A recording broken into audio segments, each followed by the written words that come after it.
Okay, so I know some of you are going to have to leave for the pool call, which is absolutely fine. We'll also keep you honest on when the president is getting ready to speak. So there are a couple of mechanics. Chris is going to be our special helper on this front today. Thank you. Okay, a couple of items at the top.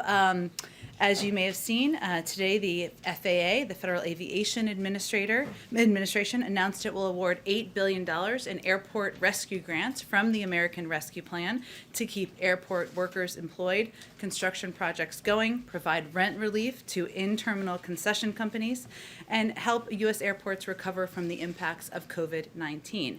Thanks to the president's successful vaccination program, America is on the move again. There are over 3 times more Americans traveling through airports now than at any time last year, and this funding will help airports ramp up operations, keep travelers safe, and workers employed. Hundreds of airports across the country will receive this funding thanks to the American Rescue Plan, including airports in Philadelphia, Charleston, West Virginia, Anchorage, Alaska, Raleigh-Durham, North Carolina, Portland, Maine, and Portland, Oregon. Last item for the top, it's the first official week of summer, as you all know, and the onset of peak wildfire season. We're already experiencing extreme heat in the west, several large wildland fires, and we've had 3 named Atlantic storms, including Tropical Storm Claudette, which led to the tragic loss of life in Alabama this past weekend.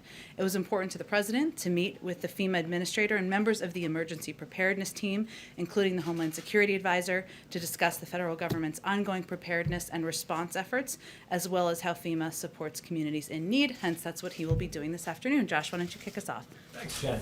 2 subject areas. First, with regard to voting rights, President Biden described his 2020 campaign as battle for the soul of America.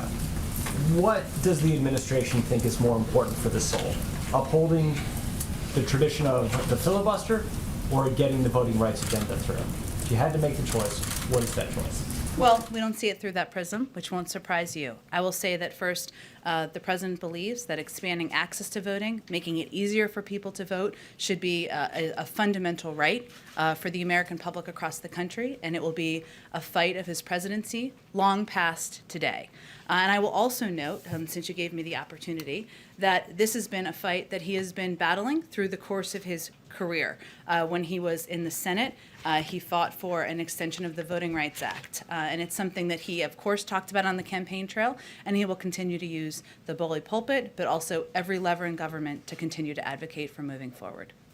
And then, secondly, the president's going to meet with the FEMA administrator this afternoon. Yes. Obviously, we're seeing a lot of extreme weather and climate events. Researchers have a event at Columbia University this week to look at moving people out of harm's way in order to mitigate the effects of extreme weather. Does this administration believe that more people need to leave the areas adversely affected by climate change in order to address the issue? Really interesting question, Josh, and I don't know if they'll be talking about that during the president's briefing this afternoon. I will note that while it's traditional for presidents to get briefings on hurricanes and preparedness for hurricanes, it was important to him and to our team to also get a briefing on wildfires and the impacts, and also to take steps that are to prepare for that and the impacts on local communities. Whether that means moving people from their homes, it's a great question. I'll have to see what comes out of the briefing today. Go ahead. Thanks, Jen. On COVID and missing the 70% deadline, as this White House sees it, what went wrong? What happened there? Was the goal too high? The number just not attainable? Sure. Well, we don't see it exactly like something went wrong. How we see it is we set a bold, ambitious goal, something the president has done from the very beginning. And we are expected to meet that goal just a couple weeks after July 4th. And in fact, at this point, as of today, we're going to be already at that point for people who are 30 years of age and older. What we also know, though, and we've learned this as we've been working to get the pandemic under control, take on this Herculean task where there is no playbook, is that there are demographic groups and sometimes populations where it's more difficult to reach. We've seen that, and we've talked about that as it related to early on to hesitancy we were seeing in communities of color or some more conservative communities, and we've seen it's been a great deal more difficult to get young people between the ages of 18 and 26 vaccinated than adults who are older than that. Hence, we are redoubling our efforts.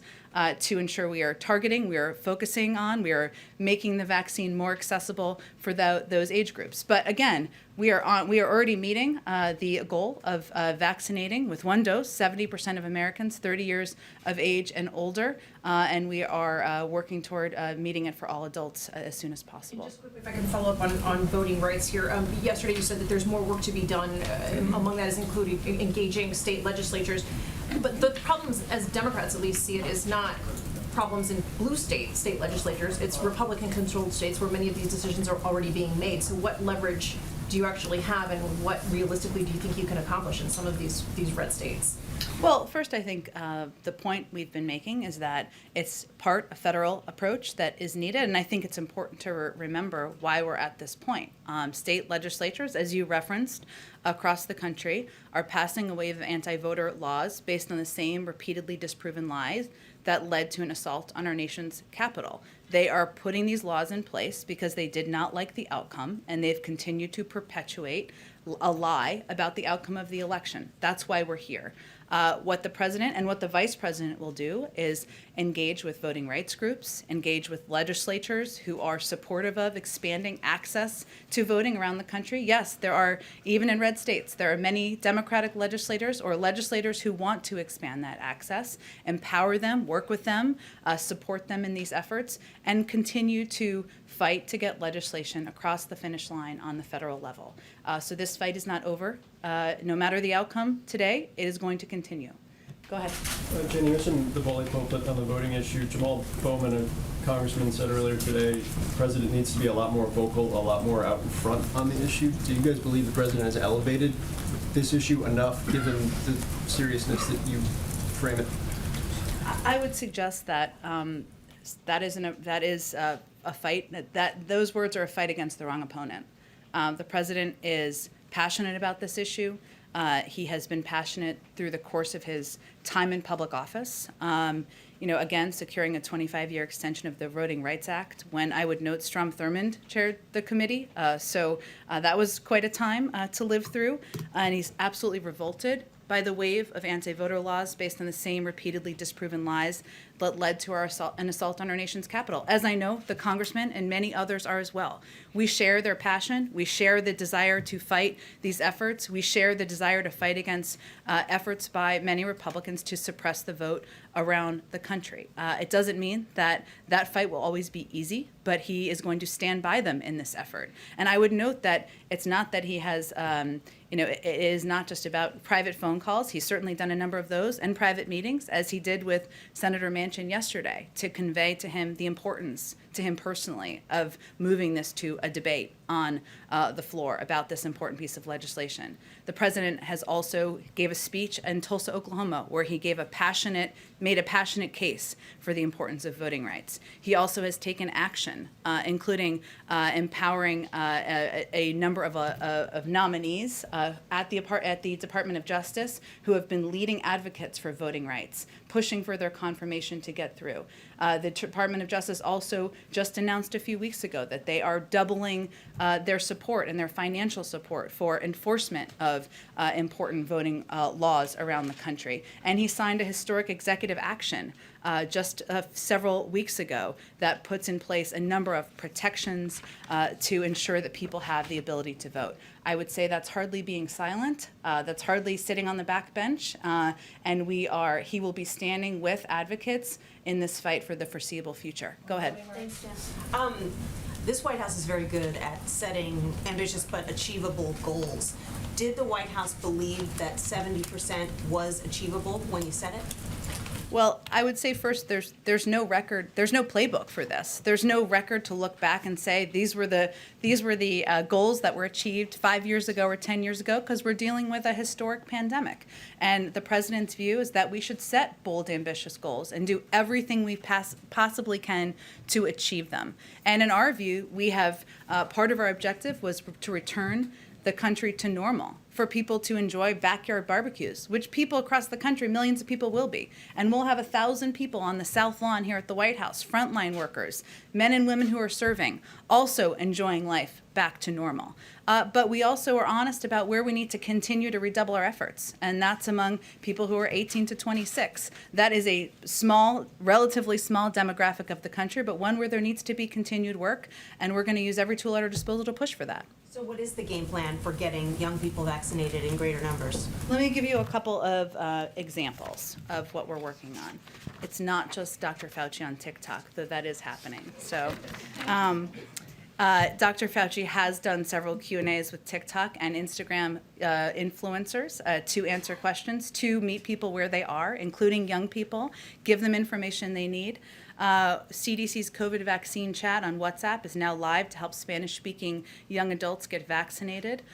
We're working with the private sector as well. As you all know, Microsoft is giving away Xboxes at Boys and Girls Clubs. The College Challenge is rallying university students across the country. Walgreens is giving out $25 to anyone who gets vaccinated there before July 4th. These are just a couple of examples of some of the approaches we're taking. We'll build on that from there. What we'll also note is that we're seeing the same challenges that we've seen in other groups, which is that access and making it as easy as possible is the name of the game. And so continuing to support our pharmacy program, to support our mobile vaccination units, to make this the vaccine as accessible to young people. They lead busy lives. We want this to be just a box they can check on their weekend to-do list. Go ahead. Following up on Phil's question, you very ably went through the president's history on voting rights and related issues, and you've laid out all the times he's spoken about it. But this lectern is available to him today. We have not heard him talk about it. He has the biggest megaphone Aside in the from the world. Tulsa speech just a few weeks ago? No, I'm talking about when the vote is happening, using the president's time. And so clearly the president is choosing not to do that now. Why? Where is the president on this issue on a day when they're voting? I would say first that the president has spoken passionately about his commitment to expanding access to voting rights a number of times, and you will hear him speak about this again. You certainly will hear us. We'll put out a statement from him at the conclusion of the vote today, and I expect you'll hear more from him in the coming days as well.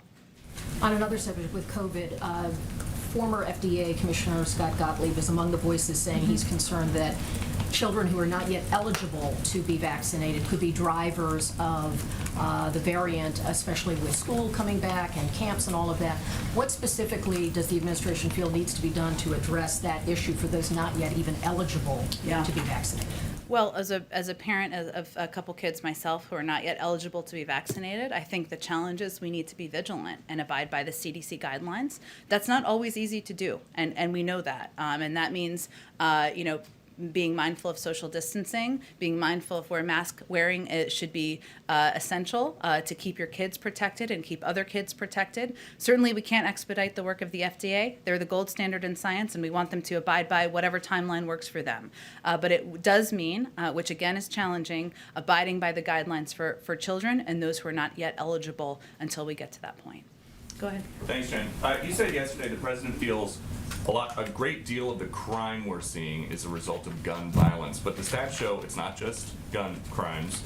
So why does the president think there's been a 30% increase in car thefts in D.C., 47% increase in robbery in New York City, or a 98% increase in rapes in Atlanta? Well, first, I think if you look at a number of cities across the country, it is actually driven by gun violence. Take St. Louis. In 2021, 96% of homicides where the instrument is known were committed using a firearm. In New York City, from March 2020 to March 2021, shooting incidents have jumped 77%. The city recorded more than 1,500 shootings in 2020, 97% more than 777 in 2019. There are major cities across the country where gun violence is absolutely the driver, where it is absolutely increasing. And that will be a central part of what he'll talk about when he delivers his remarks tomorrow. And given everything that is going on with guns, without guns, does the president still think that this is the best time to end cash bail? I don't think I have any new position on that for you, but I'm happy to check and see if there's anything more to report. So his stated position from his website, which is that basically end cash bail, he wants to lead a national effort to end cash bail and reform the pretrial system, that stands? I don't have a new position for you, but I'm happy to check for you. And so for people who are watching who might be worried about a rise in crime, what does the president think is a deterrent to committing a crime if there's no cash bail in place? Well, let me give you just a sense to the degree I can, because we're still finalizing the specifics. There's been, an increase in violent crime over the last 18 months. It's not just over the last few months, and actually, if you look statistically back, it's more over the last 5 years or so. So there's an initial set of actions the president has announced to date to address gun violence back in April, strengthening regulations on ghost guns, stabilizing braces that make firearms more lethal, investing money in community violence intervention programs, an investment that he thinks can be quite effective. He's talked about for decades, and I think you'll hear him talk about more tomorrow, supporting additional funding for community policing through his budget request and helping state and local governments keep cops on the beat. So yes, we believe that a central driver of violence is gun violence and is the use of guns. We're seeing that statistically in a lot of areas, but he also believes that we need to ensure that state and local governments keep cops on the beat, that we're supporting community policing, and that's a key part of it as well. And just the last one, you just said again, you guys want to keep cops on the beat, but there are reports that big cities are having a very difficult time recruiting officers right now, and there are many other reports that morale is at an all-time low in big police departments. So why does the president think that there's low morale with police officers on the beat? I don't think we're the right entity to give an assessment of that. I'd certainly look to the police departments to give that assessment. But what I would say to you is that the president has never supported defunding the police. He's always supported community policing programs. He's supported giving funding to states and localities around the country, including through his American Rescue Plan, because he thinks there is an essential role to play for community policing. Go ahead, Andrea. I want to ask you about infrastructure. Sure. So there was the meeting earlier today. Can you give us a little? Still going on. Still going on. As So- far as I know, as when I came out here, yes. And are you hopeful that you'll be able to invite those senators to the White House for a meeting with the president? We will see. As we do every day in Democracy in Action happening here, we assess what the right next step is. And as I noted yesterday, the president is encouraged by the ongoing talks and discussions that are continuing with Democrats and Republicans. He's asked some members of his senior team, as you noted, Steve Ricchetti, Louisa Terrell, to go up to Capitol Hill and meet with a group of bipartisan senators. And once they conclude that meeting, I expect we'll assess what the next steps are. You're getting a lot of criticism already about the paring down of the very ambitious infrastructure proposals. Things that are falling away are things that you've said are top priorities, whether it's climate, the care economy. I mean, how do you anticipate dealing with and solving those priority spending issues if you get to a compromise now that is in fact a slimmed down version of what you initially planned? There's a budget reconciliation process that's just getting underway, which we expect to be a vehicle to move a number of the president's bold ideas forward. Can I ask you a question about Amazon as well? So the FTC is going to look at the Amazon MGM merger. There's growing criticism about the antitrust legislation that's being put forth on the Hill. What is your perspective about whether there is sort of fundamental reform needed to ensure that large companies don't get too big? Do you see this as a sort of an inflection point? We've seen companies, including Amazon, really profit enormously from the pandemic and during the pandemic, and there have been warnings even from international financial institutions. So do you see that there's something sort of fundamental needed now to check the growth? It's a great question. I don't think I'm going to be in a position to speak to it from here. There are legal components of this. I can see if there's more we can give back to you on that. Just on the Amazon FTC review, can you just confirm any details of that review? I'm just not going to be able to confirm or speak to that specifically from here. Go ahead. The President's remarks tomorrow, just to follow up on policing and Yeah. crime, will that detail any efforts on police reform, or is that kind of unilaterally focused on crime prevention, and why or why not? Well, first, there's ongoing negotiations, as you know, on police reform, and the president would love to have a bill on his desk that he could sign into law. We've seen progress being made, we've heard progress being made, and those discussions are ongoing. So I would expect that his remarks tomorrow will build on a number of the announcements that I've already touched on that he's made in the recent months, making guns, putting in place safety measures to make our streets safer, preventing the use of guns in violent crime across the country, ensuring that we can have more cops on the beat to protect communities. He obviously is a big advocate for the benefit of community policing. So we'll build on that foundation and lay out a comprehensive strategy to address violent crime and gun violence as we enter the summer months.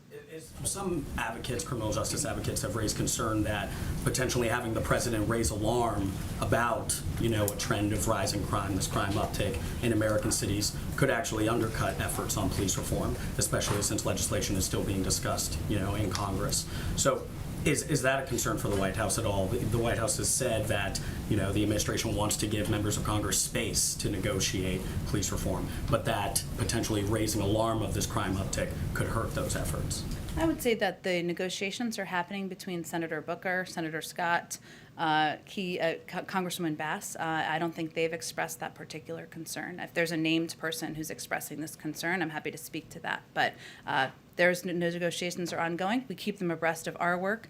And again, I think in communities across the country who advocate and support police reform, they don't see it as a mutually exclusive issue. Neither does the president. We need police reform is long outdated, but it's also important to take steps to put in place gun safety measures, to use any lever he can as president to do exactly that, and to ensure there is appropriate funding and resources needed to ensure there's community policing in communities across the country. One more on FEMA, the FEMA meeting. Given that meeting happened today, FEMA is still involved in setting up shelters at the border. Since we're going into hurricane season, as you said, is there a deadline on when FEMA will be pulled out of that process of assisting at the border? I don't have anything to assess for FEMA. Obviously, they'll make that assessment in coordination with the leadership at the Department of Homeland Security, but I don't have anything to preview on the timeline for that. They've been a key resource. Go ahead. Thanks, Jen. Going back to the 70% goal, the CDC data says that there are 13 states that are falling way short of that 70%. They're less than 55%. 4 states are below 50%. Should those states get more of a focus right now and not the nationwide number as the administration plans their strategy to get vaccinations up? Well, we're not focusing on those states. I would say that, one, it's important to note that when we give the statistics, including 87% of all seniors, 75% of people age 40 and over, 70% of those age 30 and over, they're from red states and blue states and purple states or whatever color the state may be. Our focus from the beginning has been continuing to redouble our efforts among demographics and groups where we need extra assistance. That's why we have taken steps to put in place 24-hour pharmacies, walk-up sites, mobile clinics, free rides. We have vaccines at barbershops, baseball games, NASCAR races. Even over the last month of action, which we've been doing across the country, we've had 15,000 events. We've attempted 1.4 million contacts or reached about 500,000 people, and there are thousands of volunteers in 50 states across the country. Ultimately, it's going to be up to individuals to decide if they want to get vaccinated. Is there something more, though? You went through all of those incentives and specifically tying those to that age group, that younger age group. But if there's something that's regional about this, if it's Alabama, Louisiana, Mississippi, and Wyoming that are those states below 50%, is there something that the administration can do to get those numbers up? Or at this point, is this governors and states that should be doing this? It's always been a partnership, and it will continue to be a partnership moving forward. And it's also up to individuals to make the decision to get vaccinated. And what we can do from the federal government, of course, is to make it as accessible as possible, make sure we have the supply. We've done that long ago. Make sure there are thousands and thousands of sites, vaccinators, opportunities for people to get vaccinated, incentivize it across the country. That's exactly what we've done. I will note, we're not going to stop implementing these programs on July 5th. That we will continue to implement them as we work to get more people in the country vaccinated. Go ahead, April. Jen, I want to hit 2 topics, voting rights as well as crime. You keep bringing up former President George W. Bush in 2006 when he... I keep bringing him up? Well, you brought him up. You brought the extension up. You brought the extension up of voting rights. And I think that happened long before that. Right, but you brought it up as to it was extended for 25 years. Oh, okay. I didn't bring up George W. Bush, but go ahead, you can bring him up. Yes, I'm bringing him up. As someone who was here when he did it, Sure. He was a Republican who did it, and that's one of his pieces that he likes to tout when he talks about efforts in the black community. What's different with Republicans then and Republicans now when it comes to voting rights? What's different? Well, I think, April, what should raise some questions for Americans across the country is, why would anyone want to make it more difficult to vote? Why wouldn't we want to make it more accessible? What are they so afraid of? And maybe they're more afraid now of what it would mean to have more people voting across the country than they were back then. I don't know. You'll have to ask them that question. And secondly, on crime, what's different now as you're trying to push this effort on community policing as well as guns? What's different now? What do you think will have the teeth to change the tide that hasn't been changed before in the coming years? Different now, do you mean different from a different period of time, or different from? Community policing was in place during the Clinton years. It was taken away. There was conversation about it in many years prior, and now you're bringing it back again. So you're bringing the issue back again. What teeth do you believe that will have, and do you believe that that could become a reality again? I mean, I understand different police departments can do what they want, but you're trying to make an overall sweeping push for police departments across the nation to make this difference. What's different now that will make this tide change? Well, I would say one difference now is that it's become a politically charged issue when it wasn't historically. And if you look back, community-oriented policing services, historically had been supported by liberal Democrats, civil rights groups, including the NAACP, and over the course of time. And that has always been the case. I would say we're not suggesting, the president isn't suggesting it's the silver bullet. A central part of his remarks and his announcement tomorrow will be about addressing gun violence, which he thinks is a significant driver in violence in our communities and cities across the country. And as you know, April, there are laws that were in place, the assault weapons ban, others that are no longer in place. There are also additional guns, ghost guns, and others that were not a reality just a few years ago. So there are some laws he'd like to go back to and some that he'll continue to work to update. But again, what's different now? I mean, you've got the powerful NRA, you've got Republicans who, anytime you touch anything about guns, they feel like you're taking their rights away. What's different now? Where do you think the tide will turn on this? Are you asking me about the politics of now, or the politics and, this moment in time? Why do you believe that you have a chance to make a dent when Democrats didn't have it before? Well, I would just say here's how the president sees this. There's been rising crime in cities for the last 18 months, if not before that.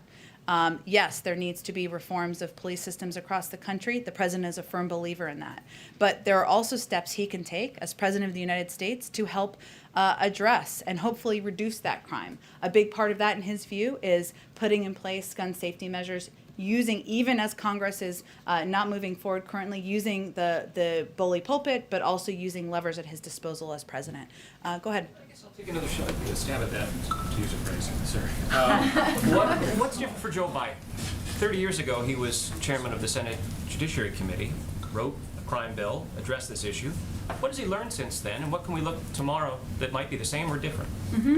Well, I would say first on the campaign, the president said that some parts of the bill worked and some areas did not work. There are also steps he took as senator when he introduced or supported legislation, I should say, to address the disparities in drug sentencing laws. So he's taken some specific actions over time in areas where he doesn't think worked as well. There are some components of that legislation he supported at the time, including the 10-year ban on assault weapons, including the support for the Violence Against Women Act, and including the support for community policing programs that he has been a long-time advocate for, and I think you will see continuity in terms of his support for those initiatives moving forward. You said that he aims to build on the announcements he's made. Is there anything we should expect to hear tomorrow that we haven't heard before? Stay tuned. Can't tell you everything, otherwise you won't come tomorrow. Go ahead. Thanks, Jen. On the president's meeting with the chairman of the Federal Reserve yesterday, did the president bring up interest rates or express his view on the direction of interest rates at all? As you well know, that is the purview of the Federal Reserve. They've put out their own projections, as you know, about what it looks like moving forward. The topic and the focus of the meeting was exactly as it was outlined in our. Not bring up interest rates at all. I just have no more to read out for you. Okay, and then on the infrastructure negotiations, do you know, has the White House put anything new on the table as far as pay-fors? I would say we've put a lot of different options on pay-fors on the table, and our view is there's a fundamental question right now. Are Republicans, members of Congress, do they believe that rich people should have to pay the taxes they owe, or should we increase the cost of travelers who are just trying to make it to work? That's the basic question here. So we'll see if they can make progress on that exact point. Go ahead. Can you say who the stakeholders who will be at the White House tomorrow for this crime meeting? Can you say who's coming? The announcement tomorrow? Sure. I don't have it in front of me, but we can venture to get it to you after the briefing, sure. Okay, great. And this is sort of a pullback question, but why now exactly? Is it just because crime rates are up and the stats are out, or why is this the week of all the weeks that the president has decided to focus on crime? First, I would say that he's made a number of announcements over the past several months on gun violence, on putting in place gun safety measures. He's announced in his budget his support for community policing and providing funding. Maybe we haven't drawn that clear through line for all of you, but this is a continuation of that in his view. Labeling it a speech about crime is certainly different than a speech about gun safety, or A central part of it will be on gun violence. Yeah, go ahead. We're just going to continue this crime spree, if you will. A lot of analogies here that might be threatening. My colleague Zolan had brought up that there are activists who are very concerned that the president's decision to highlight crime right now could undercut some of the negotiations on the Hill for police reform. You'd asked for the names of some of them. The Tampa Dream Defenders is one.